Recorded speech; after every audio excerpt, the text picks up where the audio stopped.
ঘরবাড়িতে লক্ষ্মীশ্রী বজায় রাখতে পরিপাটিভাবে সংসার করাটাই আমার অভ্যাস। আজকে বৃহস্পতিবারের দিনটা কিভাবে কাটালাম সবটাই তোমাদের সাথে শেয়ার করেছি।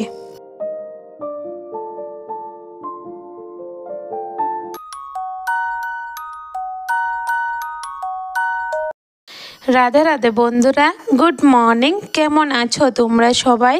আশা করি যে যেখানে আছো ভালো আছো, সুস্থ আছো। আমরাও ভীষণ ভালো আছি। আজকের দিনটা হলো বৃহস্পতিবার, আর বৃহস্পতিবার মানেই তো জানো প্রচণ্ড কাজের চাপ। তো দেখো সকালবেলা উঠে গেছি ঘুম থেকে, তো উঠে মাত্র এই যে আগের দিন ধুয়েছিলাম খেতাগুলি, তো ভালো করে কিন্তু শুকায়নি, তো এখন আবার রোদে মেলে দিচ্ছি। আজকে সকালটা জানো তো ঘুম থেকে উঠে যখন রৌদ্রটা দেখলাম মনটা কিন্তু ভীষণ খুশি হয়ে গেছে। কারণ যাদের ঘরে ছোট বাচ্চা থাকে সকালে উঠে যদি বাইরে রৌদ্র দেখি এর থেকে বেশি খুশি আর কি হতে পারে বলো। তো দেখো আজকে তো বৃহস্পতিবার, আমি আর কিছু খাবো না, ঠাকুর পুজো দিয়ে তারপরে কিন্তু আমি খাওয়া দাওয়া করব। তো দেখো এখানে বাচ্চাদের জন্য এখন টিফিনটা রেডি করে নিচ্ছি। বাবাইয়ের পাপা কাঁঠাল এনে দিয়ে গিয়েছিল 3টে কাঁঠাল, তো দেখলাম আজকে একটা পেকে গিয়েছে। তো দেখবে যেদিন কাজের চাপ থাকে ওই দিন সব থেকে কিন্তু কাজটা একটু বেড়ে যায়। তো আর কি করার আছে, কাঁঠালটা যেহেতু পেকে গেছে এখন কাঁঠালটাকে একটু রেডি করে নিচ্ছি। কারণ কাঁঠালটা যদি না চালে তাহলে কিন্তু খাওয়া হবে না আমাদের ঘরে কিন্তু সবসময় কাঁঠাল চেলে তারপরে রস খাওয়া হয়, এমনিতে কাঁঠাল কিন্তু কেউই খেতে পারে না। কাঁঠালটা দেখতে কিন্তু অনেকটা বড় ছিল, আর দেখলে তো কাঁঠালের কুচগুলি একদম ছোট ছোট, আর যখন রস বের করেছি একদম একটুখানি রস হয়েছে।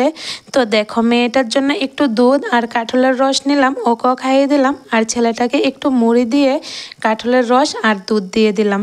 তো আমার ছেলেটা কিন্তু একদমই পছন্দ করে না এই খাবারগুলি, এরপর আমি ওকে দিই।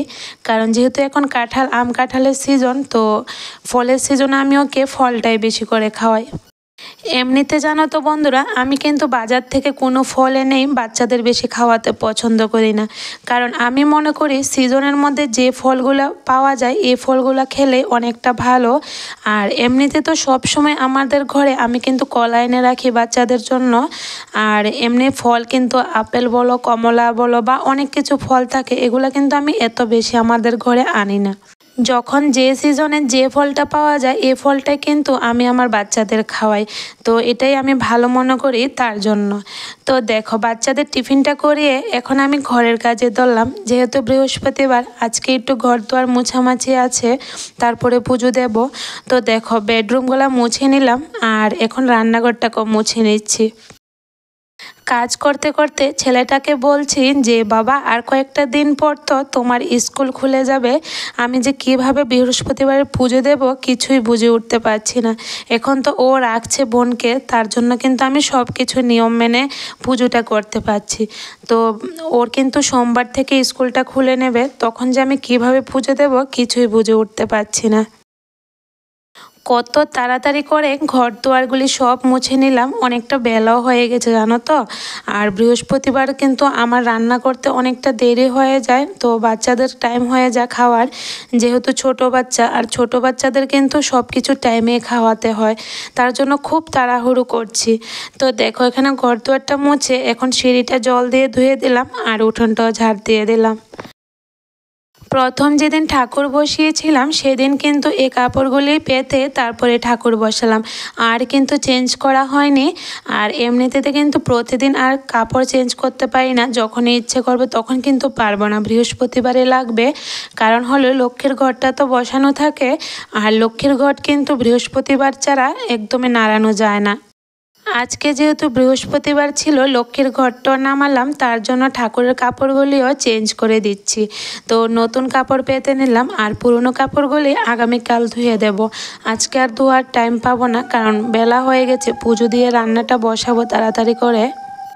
আমি এদিকে পুজোটা দিচ্ছি আর দেখলে তো মেয়েটা বারবার ঠাকুর ঘরে চলে আসছে, তো ছেলেটা আবার ওকে টেনে টেনে নিচ্ছে আর অনেকটা কান্নাকাটি করে, জানো তো। আমি যখনই পুজো দিতে যাই আমার মেয়েটা কিন্তু অনেকটা কান্নাকাটি করে ঠাকুর ঘরে আসার জন্য। আর এই যে তোমরা দেখছো দাঁড়িয়ে আছে, ও কিন্তু একদমই ভদ্র নয়, দাঁড়িয়ে থাকে না, অনেকটা দুষ্টুমনি করে ঠাকুরের ফুল তুলে নেবে, প্রসাদ খেয়ে নেবে। সব থেকে বড় কথা হলো প্রসাদ, আমি পুজো দেওয়ার আগে কিন্তু ও প্রসাদ নিয়ে নেবে, তার জন্য ওকে আর ঠাকুর করে আনি না। পুজো দেওয়া কমপ্লিট হয়ে গেছে, এখন চলে আসলাম রান্নাঘরে। তো খুব তাড়াহুড়ো করে কিন্তু রান্নাটা বসালাম, অনেকটা যেহেতু বেলা হয়েছে, অনেক বলতে মানে 11টার আগে আমাকে কিন্তু ভাত রান্না করতে হয়, কারণ 10:30 11টার ভিতরে কিন্তু আমার মেয়েটাকে আমি খাইয়ে ঘুম পাড়িয়ে দিই। জানো তো বন্ধুরা, এই যে আমি বৃহস্পতিবারে নিরামিষ রান্না করি, জানি না আর কতদিন রাখতে পারবো এই নিয়মটা, কারণ এতদিন তো ছেলেটা বাড়িতে ছিল, তার জন্যই কিন্তু পারলাম। এখন তো ওরও স্কুল খুলবে, তো ও বাড়িতে থাকবে না, আমি যে একা কিভাবে করব কিছুই বুঝে উঠতে পারছি না। তো এটাই বাবাইয়ের পাপাকে ফোন করে বলছিলাম যে আমি কি নিরামিষের নিয়মটা রাখতে পারবো কি না, কিছুই বুঝতে পারছি না। একা হাতে সব কিছু পরিষ্কার করে নিয়ম মেনে নিরামিষ রান্না করা একটু কষ্ট হয়ে যাবে, যেহেতু ছোট বাচ্চা আছে। আর আমার মেয়েটা জানো তো অনেকটা দুষ্টুমনি করে।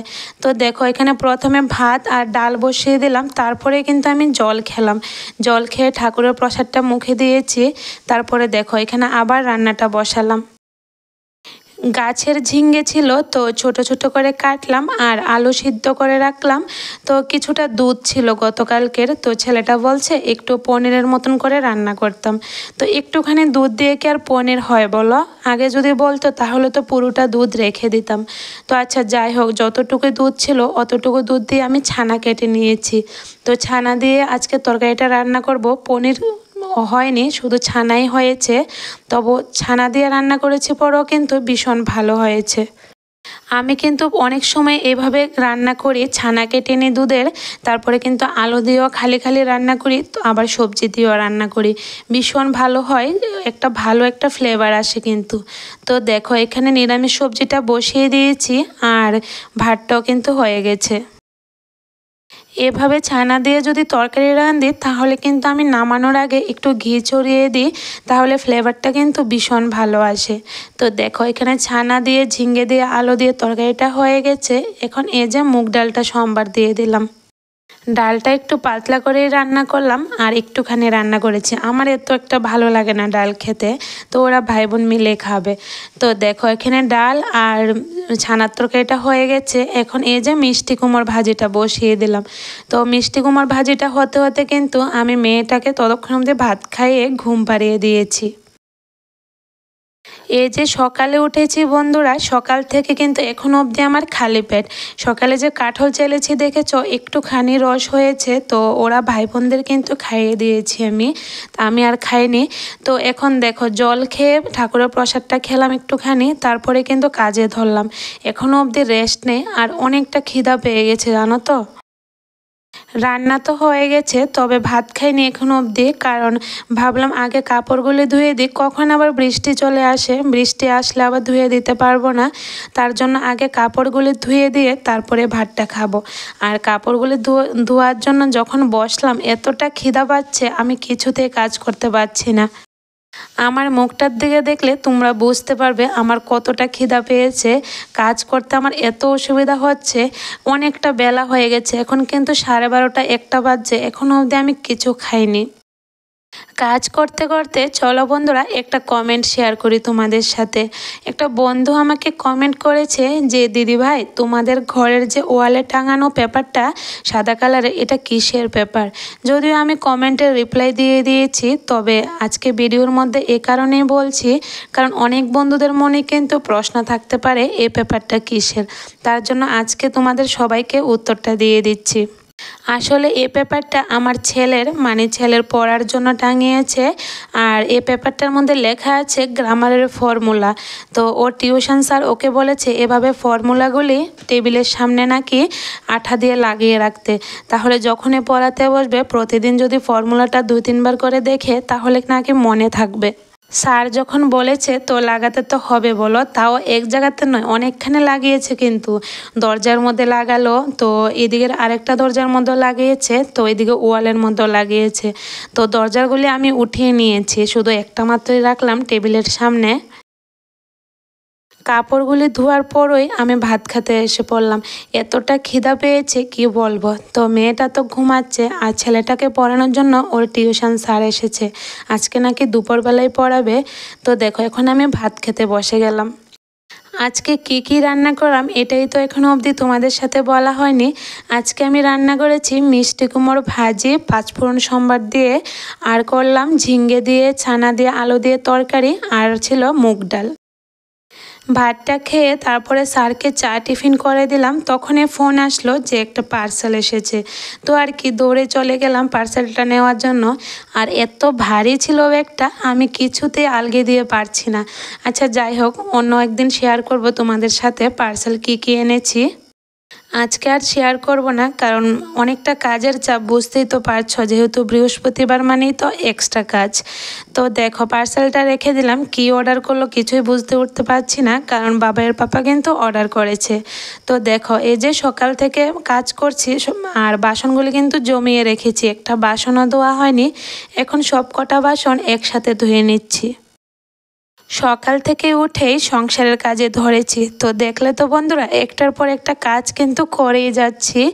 তো বেডরুমের আর অন্য ঘরের কাজ কিন্তু কমপ্লিট সকালবেলায়। তো এখন রান্না শেষে রান্নাঘরটাও পরিষ্কার করে নিচ্ছি। ঘর বাড়িতে লক্ষ্মীশ্রী বজায় রাখতে পরিপাটিভাবে সংসার করাটাই আমার অভ্যাস, কারণ পরিপাটিভাবে যদি সংসার না করি আমরা গৃহিণীরা, তাহলে কিন্তু ঘরে দুয়ারে একদমই লক্ষ্মীশ্রী বজায় থাকবে না। সমস্ত কাজ শেষ করে এরপরে কিন্তু আমি একটু সাজুগুজুও করে নিয়েছি। তবে জানো তো বন্ধুরা, আজকে আর শাড়ি পরে পুজোটা দিতে পারিনি। বৃহস্পতিবারে কিন্তু আমি শাড়িটা পরেই পুজোটা দিই, তবে এতটা কাজের চাপ আর শাড়ি পরতে পারলাম না আজকে। তবে সাজুগুজু তো করতে পারি বলো। তো দেখো রান্নাঘরটা পরিষ্কার করতে করতে মেয়েটাও ঘুম থেকে উঠে গেল। এখন মেয়েটাকে প্রথমে সাজালাম, তারপরে কিন্তু আমি সেজে নিচ্ছি। অন্য দিনকে পারি বা না পারি, তবে বৃহস্পতিবারে কিন্তু আমি একটু আলতা পরি পায়ে, কারণ বৃহস্পতিবার দিন নাকি আলতা পরাটা খুব ভালো আমাদের ঘরের বউদের। তো দেখো আমিও পরে নিচ্ছি, আর মেয়েটাকেও কিন্তু পরালাম। আচ্ছা বন্ধুরা, এই যে আমি প্রতিদিন তোমাদের সাথে আমার সংসারের কাজগুলো শেয়ার করি, তোমাদের কাছে কেমন লাগে অবশ্যই কিন্তু কমেন্টে জানিও। আর একটু হলেও যদি ভালো লাগে থাকে তাহলে একটা লাইক কমেন্ট করে দিও, আর চ্যানেলটাকে সাবস্ক্রাইব করে আমার বন্ধু হয়ে আমার পাশে থেকো। তোমাদের ভালোবাসা আর সাপোর্ট থাকলে কিন্তু আমি এগোতে পারবো। তো তার জন্য কিন্তু তোমাদের ভালোবাসার অনেকটা প্রয়োজন আমার। যে কাপড়গুলি শুকিয়েছে সব কটা কাপড় এনে তো জড়ো করে রেখে দিয়েছিলাম, আর গুছানো হয়নি। তো এখন দেখো বিকেল হয়ে গেছে প্রায়, তো দেখো সব কটা কাপড় এখন ভাঁজ করে নিচ্ছি, কারণ যতক্ষণ অবধি কাপড়গুলি ভাঁজ না করবো ততক্ষণ অবধি কিন্তু এলোমেলো হয়ে থাকবে, কাজের একটা সৌন্দর্য দেখা দেবে না। তো চলো আজকের ভিডিওটা এ পর্যন্ত।